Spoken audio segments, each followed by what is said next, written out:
afternoon and welcome to Lambda Weekly. I'm Dave Taffet here in the studio with Laurent Landis and the late Patty Fink. Our guest today is Scott Pogensy. I did it again. Pogensy. Scott has been with us before. He is a filmmaker, made the film Texas Justice, Brandon Woodruff, and he has been a constant crusader for Brandon's case. And we're going to talk a little bit about the case because it's moving forward to the next phase, hopefully in a couple of weeks. But you're petitioning the court. Welcome, Scott. Thank you for being here. Back. Thank you for taking up this case because Brandon was a 19-year-old gay kid, and his parents were killed, and he was accused of the murder. This was 10 years ago. He has been sitting in prison for the last 10 years. Well, it was actually 2005, so we're coming up on 15 years now. 10 years since he's convicted. Yeah, 2009 was when he was convicted. When he was It took him 3.5 years to go to trial. For those who don't know anything about this case, and for listeners and for hosts who know nothing about the case, I was going to say I had to interject. I couldn't believe that Patty Fink is actually a real person. I thought for sure that it was someone that you guys just created on Facebook to fool me. I'm just a runner friend. you thought she was a phantom co-host? Yeah. Well, every single time you've been on, I've been away. Yeah. I wasn't able to something. Well, the stars align today. So she is a real person. I can attest. Thank you. For co-hosts and audiences, listeners who don't know anything about this case, can you just give us a refresher and where it took place? Because this is a Texas case. This is very, very much a Texas case. It's a North Texas case. Brandon was he was living in Rockwall for about 10 years or so, and then September of 2005, he went off to college at Abilene Christian University. His parents decided, well, now they're empty nesters, so they wanted to downsize their house, their bills, and stuff like that, but they also wanted more land, so they moved out of the city, and they moved to Royce City. They got a double-wide trailer home out there. They got some land. I think there was about 2 acres or so on the land for their horses. Norma, Brandon's mom, is actually into horses and animals and stuff.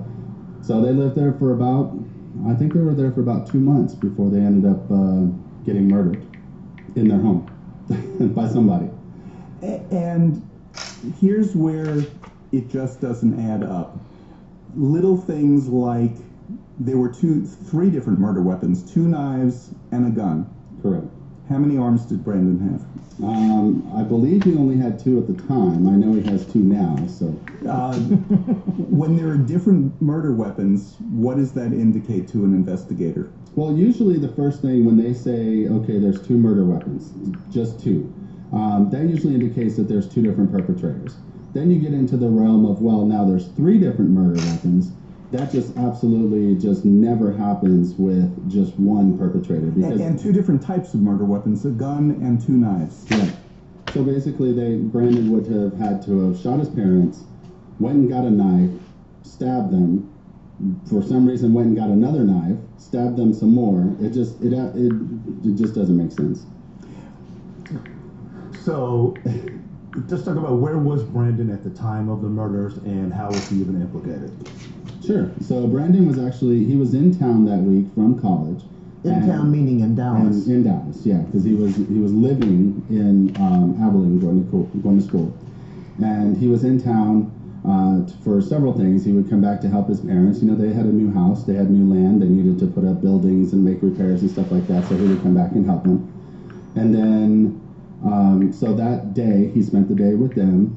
He had dinner with them. He left and went over to the other house. They still had both houses. They had not sold the original house. The other house was in Heath, which is right on Lake Ray Hubbard, just the other side of I-30. Yeah, it's on the rock. It's like part of Rockwall suburb area. And so he went over to that house. They still had their animals over there. He had to feed the animals, take care of them, just a bunch of little errands and stuff. And then he actually went over to a friend's house.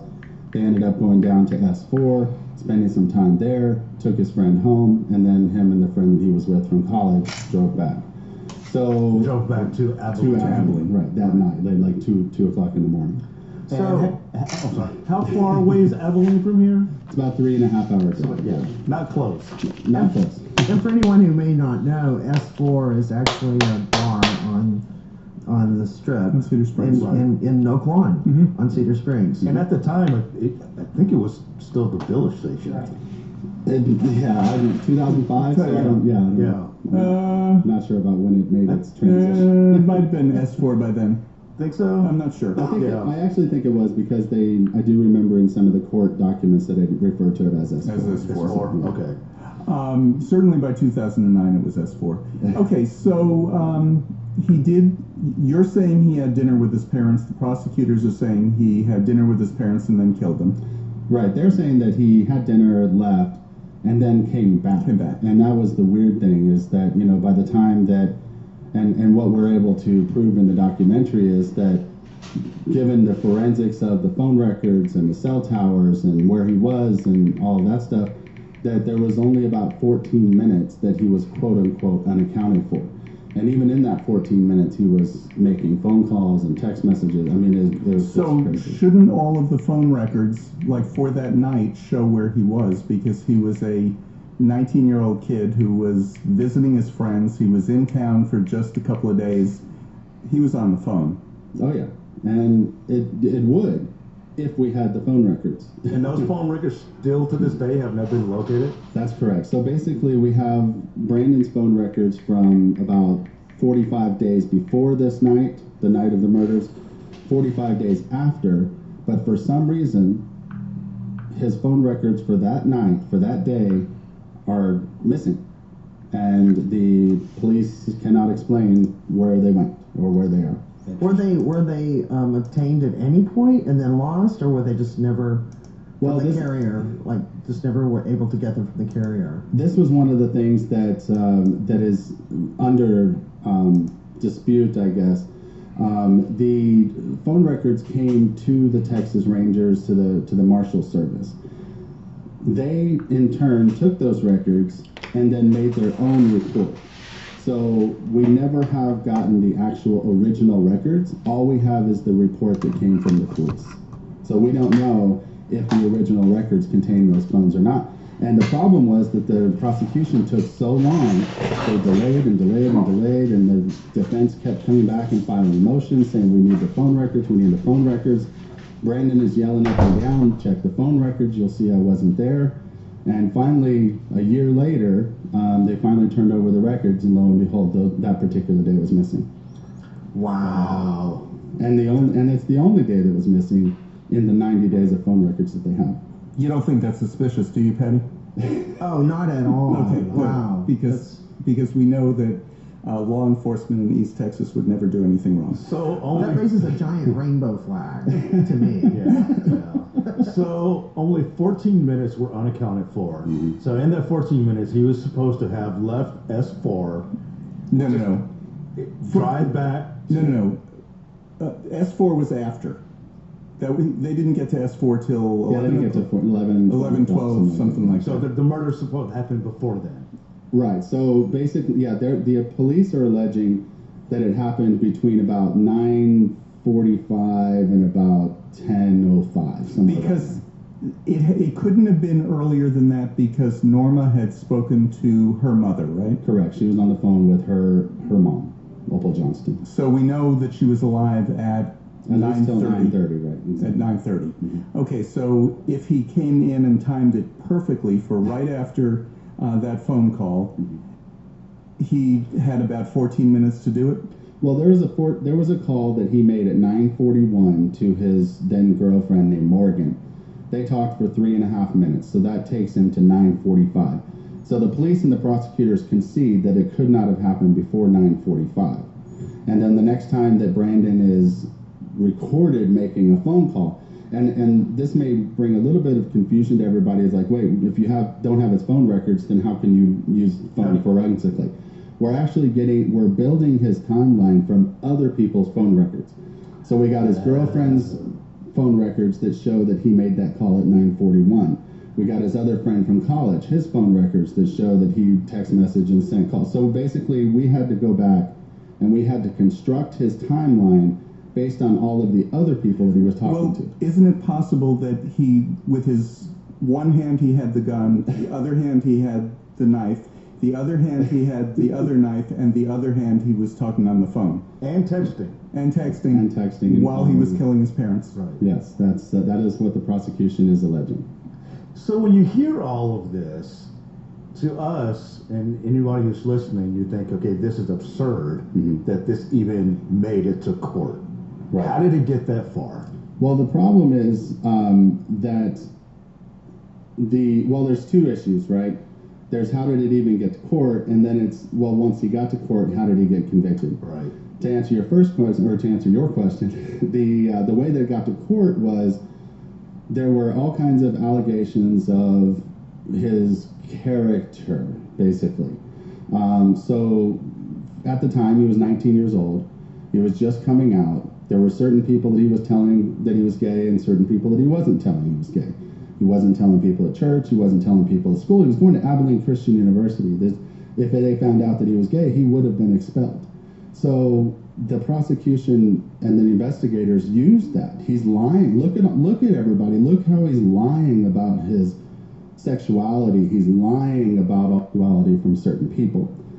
And then when they go to court, the prosecution knew, that's very important, the prosecution knew that he had 14 minutes to commit the crime.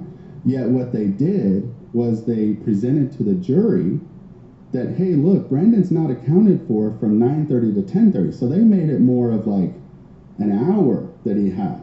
And the prosecution, or the defense, unfortunately, one of the reasons, he had the court-appointed attorneys, and they're very limited in what they can spend and what experts they can call. The judge has to tell them what they can spend. They didn't have the resources to be able to go back and prove the 14 minutes like I have.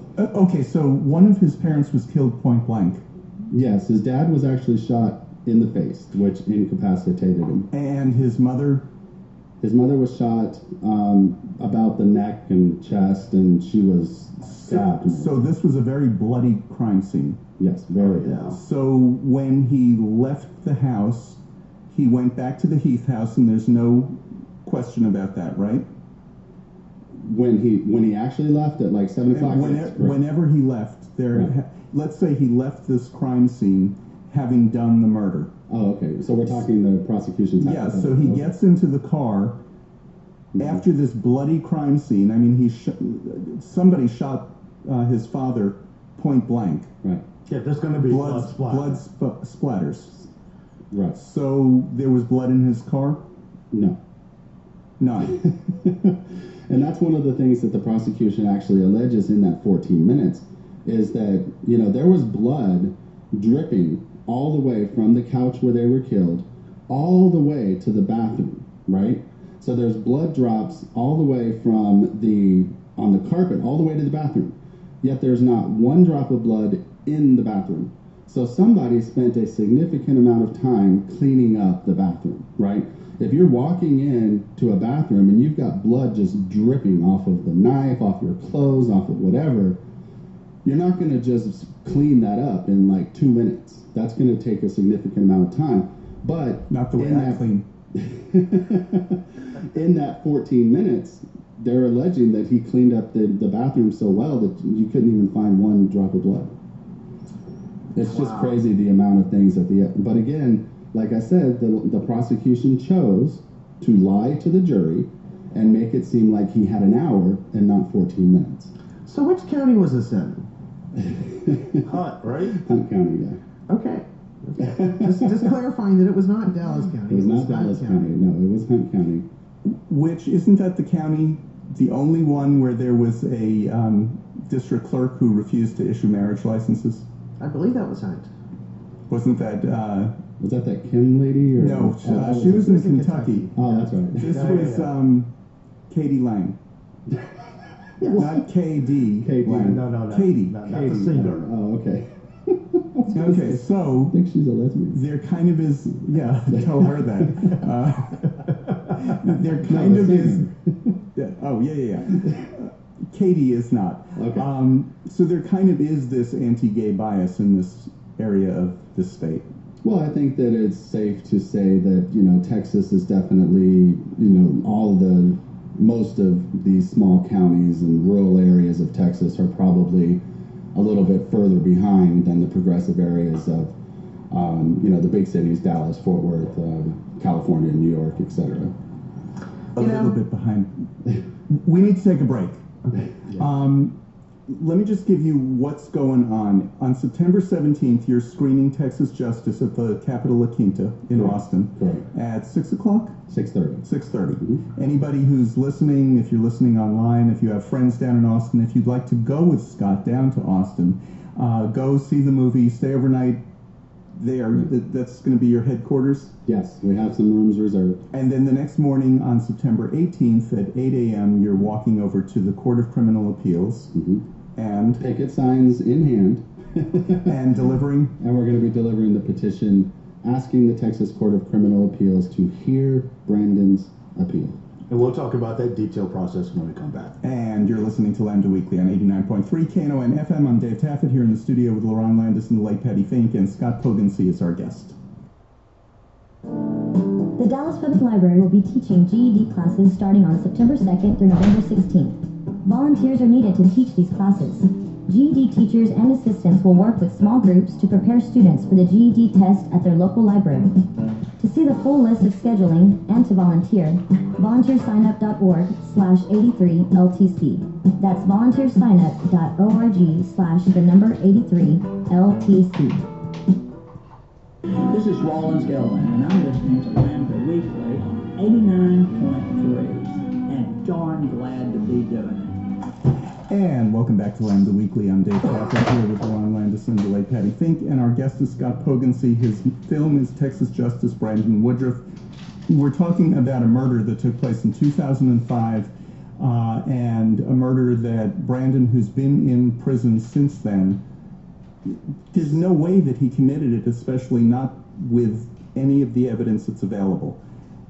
Patty, you wanted to talk a little bit about, go back to Abilene Christian. Yeah, you were talking, Scott, about how the prosecution in Hunt County made it out that, he was lying and such because he was in the process of coming out, and we all know what that's like. We do here, but maybe many of our listeners don't. Right. But, I went to Baylor, which is also another Christian university where you can get kicked out for being gay. Right. And coming out in those circumstances is a very difficult thing. It's difficult being a gay person at 19 years old anyway, no matter where you are. But if you're in Texas and if you're at a so-called Christian university, that's a very difficult thing. You know something, Patty? They're talking about he's lying about his sexuality. What straight kid talks to people about their sexuality at the age of 19, other than to some of their friends? Yeah, and that's one of the things that's very true. I mean, you could be a 16-year-old straight kid, never have had sex with anybody, and say I'm straight, and nobody would question that. Nope. If you're a 16-year-old kid who's a virgin, never had any kind of sexual activity with anybody, and you say I'm gay, people go, well, how do you know if you haven't had sex? But if you're a 19-year-old kid who has had sex, and you're straight, you're not talking to your parents about that. Exactly.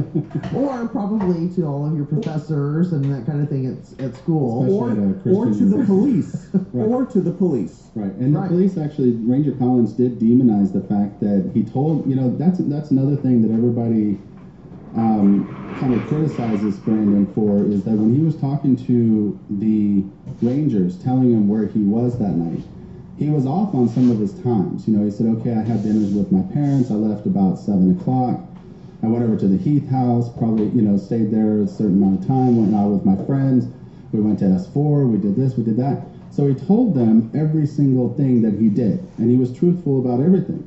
But he was off on his times a little bit, so he just didn't, it was a week prior, and I don't remember what I had for lunch yesterday. I was about to say, I can't even tell you detailed times from yesterday. Right, exactly. I can give you approximates. Right. But then a week later, no, I'm going to be totally off. Right, and one of the things that they did demonize is Ranger Collins, when Brandon told him, I went to S4, he didn't say, I went to S4, and by the way, it's a gay club.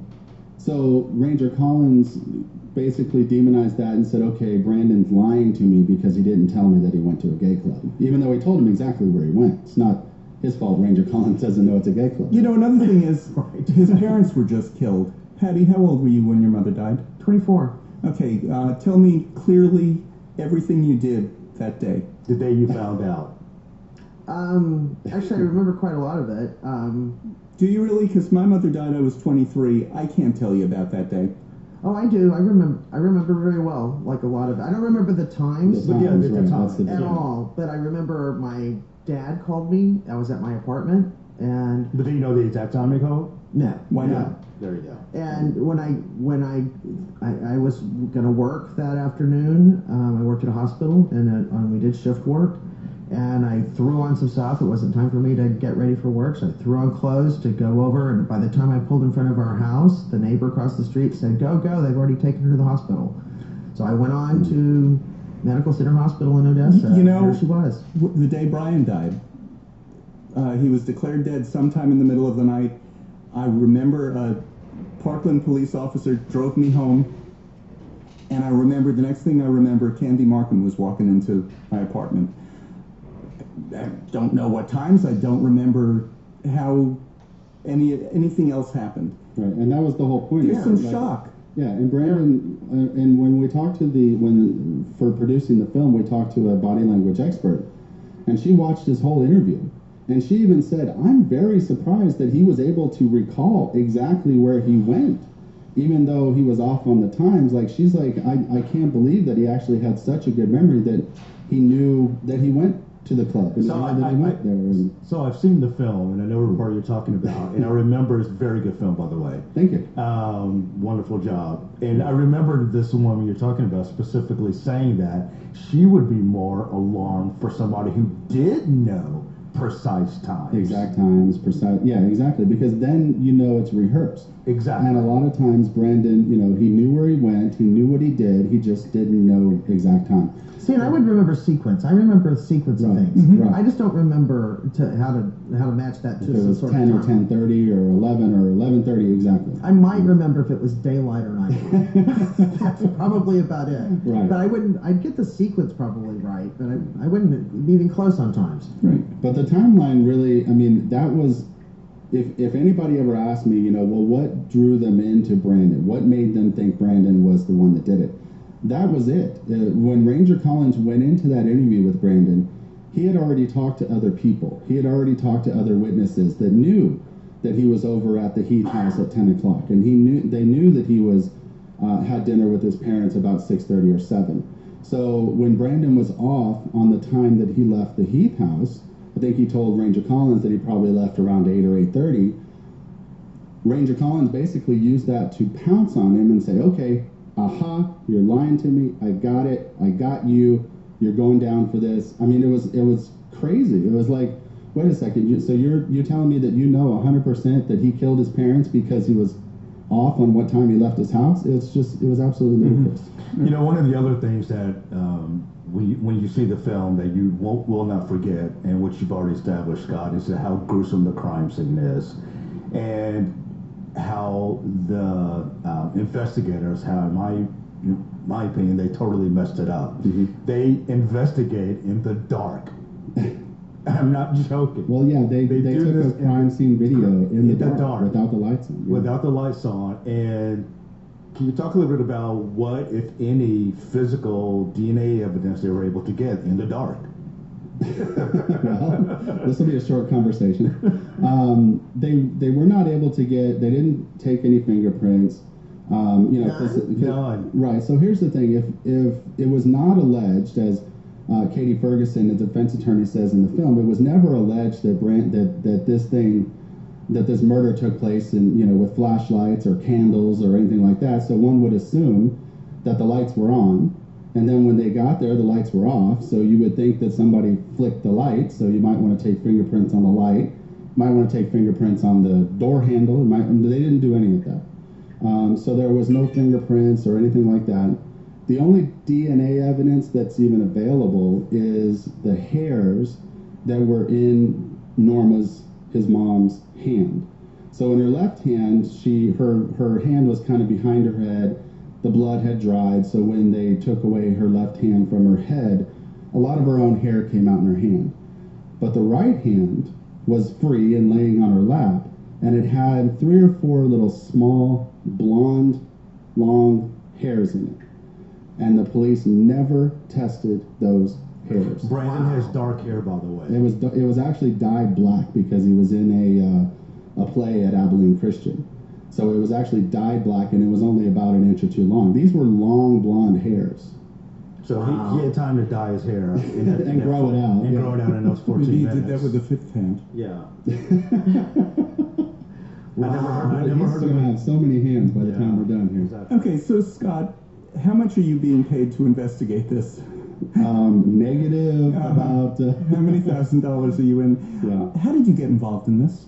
So when I first heard about this case, I actually heard about it on the news when it happened, and I just kind of followed it on the news, because I always wanted to be, Perry Mason. I always wanted to be the criminal defense attorney, and so cases like this, I've always been interested in true crime and stuff like that.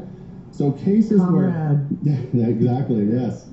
So when cases come along where somebody is being accused of murder or any other real serious crime, and they're maintaining their innocence, is crime, and they're maintaining their innocence. I didn't do this. I wasn't there. That intrigues me. So I just Google searched it every 6 months or so just to see what was going on. And eventually, 4 years later, 3.5 years later, he was convicted, and I did a Google search, and it said Brandon was found guilty. And I was like, it just doesn't make sense. From everything that I've read, everything that I've seen online, it just doesn't make sense. So a few years later, I ended up it just kind of always stayed on my mind, and I wrote him a letter, told him who I was and stuff, and eventually a year later wrote back, and we just kind of started a pen pal thing, and then I just realized, I was like, Brandon, nobody's going to get your story until somebody makes a movie about it.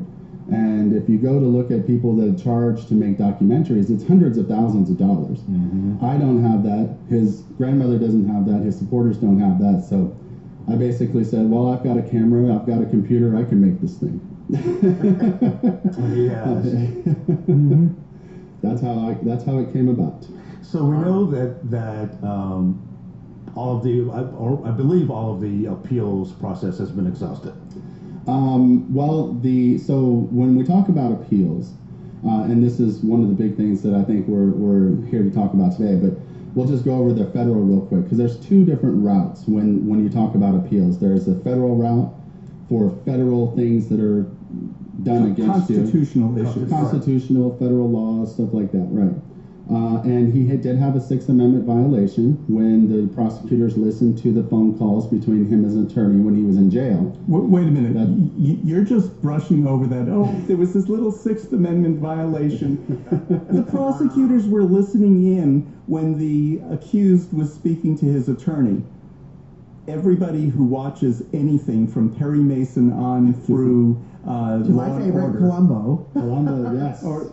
or Murder, She Wrote, Yes. we all know Angela Lansbury. attorney-client privilege. You don't Okay. listen, right. And they So, did. And did they use something from that conversation? Well, we don't know. We do know that the prosecutor, Kelly Aiken, who, by the way, is now a district judge in that court, Wow. in the very court that Brandon was convicted in, Wow. she took 43 pages of notes. But the defense was never able to inspect those notes. So we don't know what she learned or what they learned or anything like that. So but the point is, the Constitution of the United States, Was which violated. Texas is a part of, still today. still, Unbeknownst to many in Austin. the Constitution says that the prosecutor cannot listen to the conversation between the accused and his attorney. Right, and the reason that that the appeal went forward is because there's differing opinions around the country as to how to cure that, what they call the taint, or the violation, how to cure the violation. There are certain courts that say automatic dismissal. There are certain courts that say, well, it's not a dismissal automatically, you have to prove that you were harmed. There are other courts that say, well, the defense has to prove that they were harmed. And then there's other courts that say, well, the prosecution has to prove that you were not harmed. So there's all these differing opinions all around the country. And that's the reason that we're actually in front of the Supreme Court right now, because we're hoping that they step in and say, look, no, when you violate the Sixth Amendment, this is what has to happen. So they have to set all of the circuit courts straight. So the route was it went to an appeals court in Texarkana. Well, that was the state. That's the state court. Oh, this is the federal one. Yeah, so this went to the district court in Dallas. Went to the district court in Dallas, and from the district court in Dallas went to the Fifth Circuit Court of Appeals in New Orleans. Right. And now we're appealing, and I say we, but to me, this is something that everybody in the LGBT community should be up in arms about. And now it's going from the Fifth Circuit Court of Appeals to the U.S. Supreme Court. Right. Okay. And on October 1st is when the Supreme Court, all the justices are going to get together, have a conference on the case, and decide whether or not they're going to hear the case. Right. Okay, so we have a date that we know that if it comes up, it'll be on that date. Well, it will come up. That is the conference date. So all the justices basically get around a table and they say, okay, there's this Brandon Woodruff case. Are we going to hear it? And then I think 4 justices have to say, yes, we want to hear it. And then we'll know within a few days, they'll come back and give us their decision and say, either yes, we'll hear it, no, we won't hear it, or they'll send it back to the Fifth Circuit and say, hey, you didn't do your job right, look at it again. Look at it again. And then what's the second route? There's another state route. Right. Which is a different appeal altogether. Right. Yeah. So the state appeal is based on the facts of the trial. It wasn't legally sufficient. There were not enough facts to show that he was guilty beyond a reasonable doubt, et cetera, that type of thing. That's the one that went to the 6th Court of Appeals in Texarkana.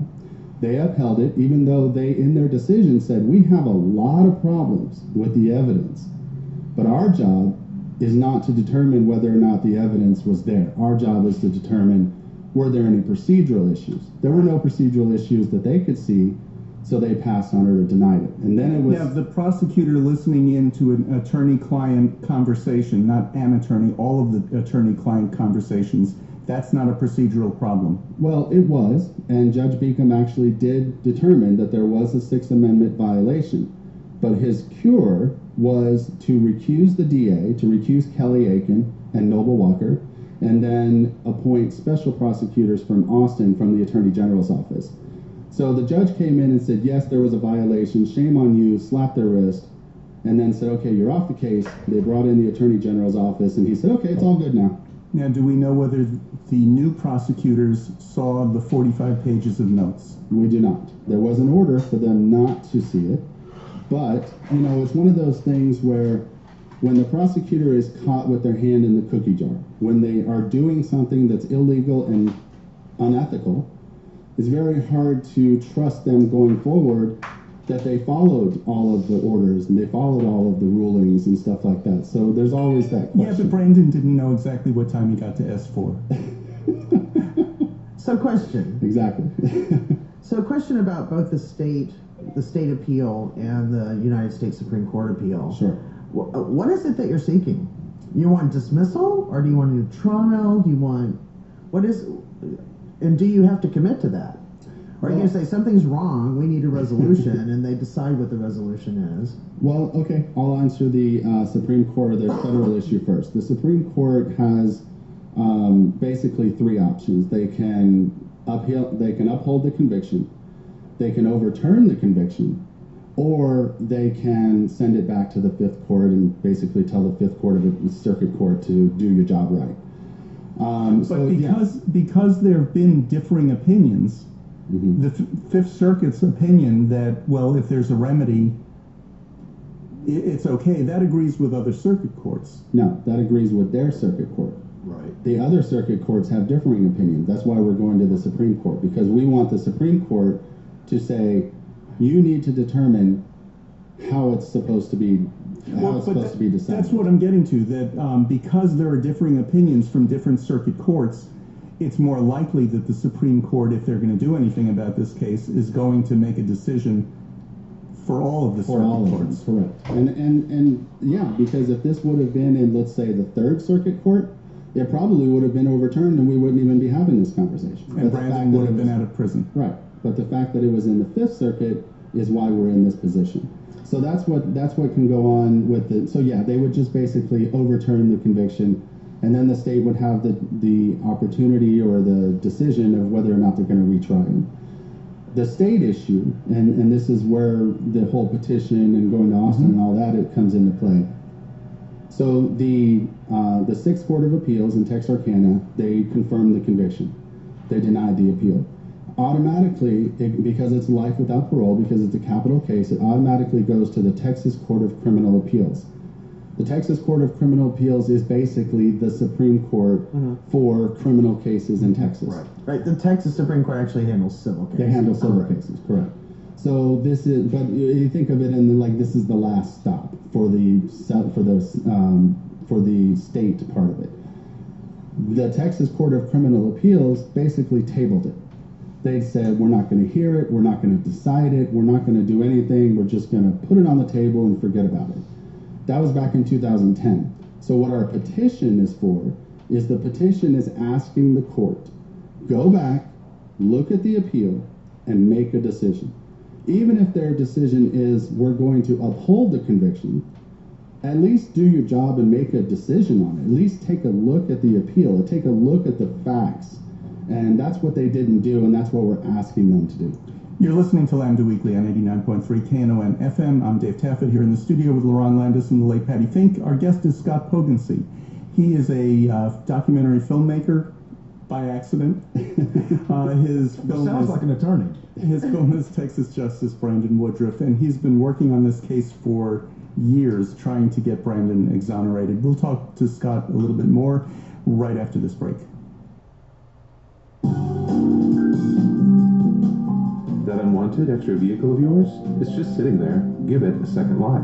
It can help bring your favorite programs to listeners all over Dallas and Fort Worth. You can help support the station you love by donating that unwanted vehicle to KNON. You can even qualify for a tax deduction. We'll help you schedule a pickup time that's best for you. Get started by calling 877-KNON-AUTO. That's 877-566-6288. Hi, this is Valletta Lil, and I listen to Lambda Weekly. I hope that you will too. And welcome back to Lambda Weekly. I'm Dave Taffet here with LaRon Landis and the late Patty Fink, and Scott Pogensy, filmmaker of the film Texas Justice Brandon Woodruff, is here in the studio with us. He's going to be showing that film in Austin at the La Quinta, the Capitol La Quinta, on the 17th at 6:30 in the evening, and then at 8 o'clock the next morning. Whoever is there with him, and you have one state legislator who's coming along with you at least. Richard Raymond will be there, and he's at least one. We have several other that we're talking to that are supporting Brandon's case. They're sending their support and all of that, but they're just trying to work it out logistically if they can make it. That's going to be on the 18th, marching to the Court of Criminal Appeals. Before we get to your question, LaRon, I just wanted to finish what he was saying. Your petition is more than just reopen the case. It's more like an amicus brief, isn't it? No, actually, the petition is literally just asking the court to take the petition that's already filed off the table and look at it and make a decision on it. And the petition that's filed has all of these inconsistencies in it that we've been talking about all hour. Correct. Okay. So we talked about all the facts. And again, to most people, you don't even have to be a skilled detective to realize this. Brandon didn't do this. Have you all talked to or contacted the Innocence Project? They have made a name of themselves in I don't know how many past years now of really doing a really good job of getting innocent people, getting those charges dropped, reversed, to getting people out of jail. We have contacted them, and they do know about the case. The problem is that they really usually only deal with DNA evidence, and there's not a lot of DNA. Like I said, there is the hairs that were in Norma's hand, but that the state never tested. Do they still have them? They do still have them, Okay. but the problem is when they did the autopsy, they took the hairs in the left hand and they took the hairs in the right hand and they mixed them together and put them in one bag. So it's very difficult to tell the difference now because Norma also had longish hair, and it was kind of grayish blonde. So they look very, like to the eye, they look very similar. So it's hard to tell the difference between which ones were in the right hand and which ones were in the left But hand. even so, If you have one a would group- expect if one is her own hair and the other one is an unknown. Well, the problem is that at this point there's hundreds of hairs, because when they took away her left hand from behind her head, there were literally hundreds of hairs that were dried in the blood that came off of her head. So they have all these hundreds and hundreds and hundreds of hairs, and each one of them costs like $2,500. So think of $2,500 times, 300 or 400, whatever that is. So basically, the evidence is tainted. Yes, correct. Yeah. And I know, hard to believe with the stellar investigation that went on. Okay, so going back to your question about the Innocence Project, so how did they leave it with you? Because I'm sure they're concerned about this case. Just because they don't have DNA evidence, they could read just like we did and see that this is not fair. Well, the people that we've talked to have basically told us when Brandon's appeals are completely exhausted, 100%, which includes the Supreme Court, then come back to us. So that's where we're kind of left it with the Innocence Project. Whoever looked at it, I guess, maybe didn't understand how much evidence there is that he didn't do this. So it's really hard how innocent he actually is. I think a lot of our listeners will recall when we were going through marriage equality, what that means with all the different circuit courts, and how the Supreme Court, United States Supreme Court, prefers to wait until there's a real conflict among the circuit courts before they take a case. Because if they're all in agreement, then there's nothing to dispute. But for example, we remember state after state folding, and they would do it in 3 or 4 or 5 states at a time because it was a circuit court of appeals. And they would say, marriage equality, you can now marry in Utah, and you can marry in Colorado, and you can marry all these different places. Oklahoma Yes. or Texas. Oklahoma beat us. I know, and the Fifth Circuit was actually in process, the one that governs Texas, Right. was actually in process when the Supreme Court heard and made a decision Let him on off the hook. Obergefell, right? But it was really the Sixth Circuit Court of Appeals that took that case because their decision in that case was so different from everyone else. So that's what's really happening in your situation. That's exactly what's happening. And also, I should say in Brandon's situation. yeah, well, yeah. Luckily, it's not mine. But there's a case out there, State versus Morrison, where basically the Supreme Court has said, look, if there's a Sixth Amendment violation and it's egregious and it's systemic, then you must overturn it. And so, but what's happening is the way that it was written is it's kind of vague. And so certain circuit courts are interpreting it one way and other circuit courts are interpreting it another way. So we're hoping that the Supreme Court will actually step in and say, no, look, if there's a Sixth Amendment violation, this is what you have to do. And then it's set. And then Brandon's case will be the one that's the catalyst for that. Now, you said if it's systemic. Was this the first time that this happened in this jurisdiction? No, it was not. In fact, they had done this on several other cases and had been caught on several other cases. They never actually came forward and admitted it. Every single time that it happened, that they found out about it, it was basically someone ratted on them. In this particular case, it was the head jailer came to the defense team and said, hey, the prosecution asked me to record Brandon's conversations. It included all of your conversations with the defense team, and I didn't feel good about it. I want you to know about it. And it was a big deal back when it happened. It was really a big deal in the legal realm. Like it went all the way to New York. There were cases. I mean, it was reported, I think, in the Washington Post. I mean, it was a big deal when it happened. But then it just kind A of violation of the Constitution. A major Yeah. violation. Oh my God. and Fundamental. We have a whole amendment, one of the top 10. well, and here's the other thing. It's not like it was just accidental. It's not like, oh, we got these phone calls, and all of a sudden I heard, hey, Brandon, it's your attorney. What's going on? And then I immediately threw the headphones down, called the court, and said, hey, guys, we have this call between Brandon and his attorney. I didn't listen to it.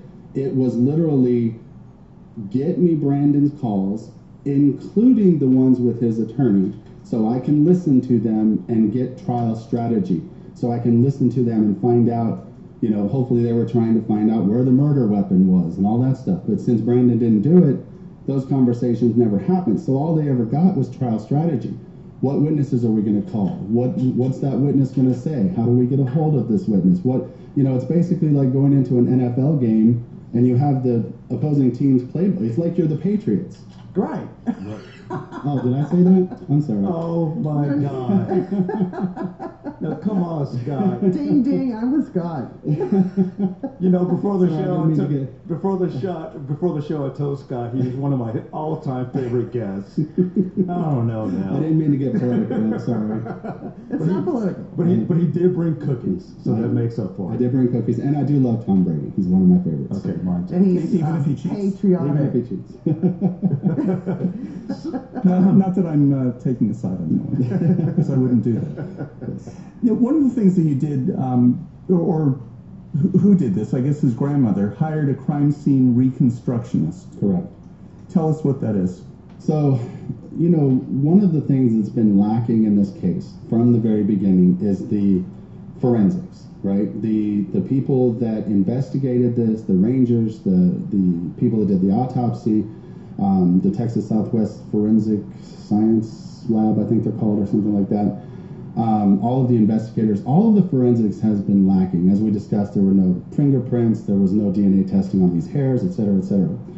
So one of the things that we've done is we've hired a crime scene reconstructionist.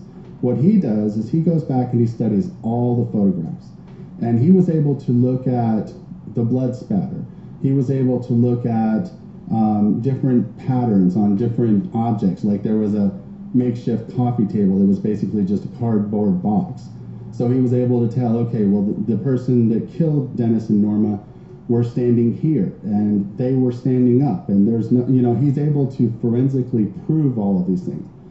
So I can't really talk about the details of it, but I will say that he was able to prove some things that that prove that Brandon didn't do it. So if you take this evidence now, let's say you lose the Supreme Court appeal, and that's the one that is the Sixth Amendment violation. Right, that's a federal issue. Let's say the Supreme Court decides, yeah, it says that in the Constitution, but we don't really believe that anymore. Let's say the fifth or the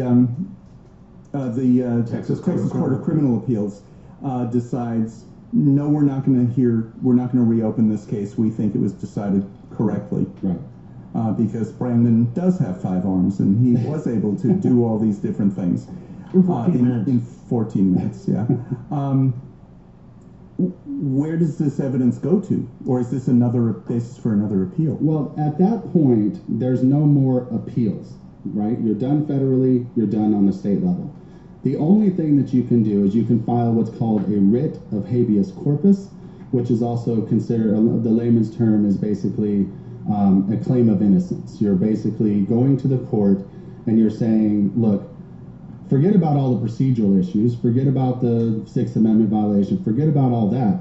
We can prove, because now the burden is on us, the defense, we can prove that Brandon is innocent. And that is the only, that is literally the last ditch effort that he has. If that doesn't work, if he brings a writ of habeas corpus and it doesn't work, he will die in prison.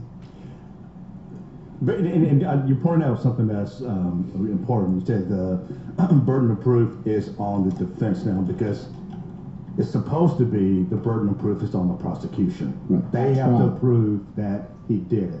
So Once where the would jury this says you're guilty, it then becomes your Right. burden. Right. where would this be heard?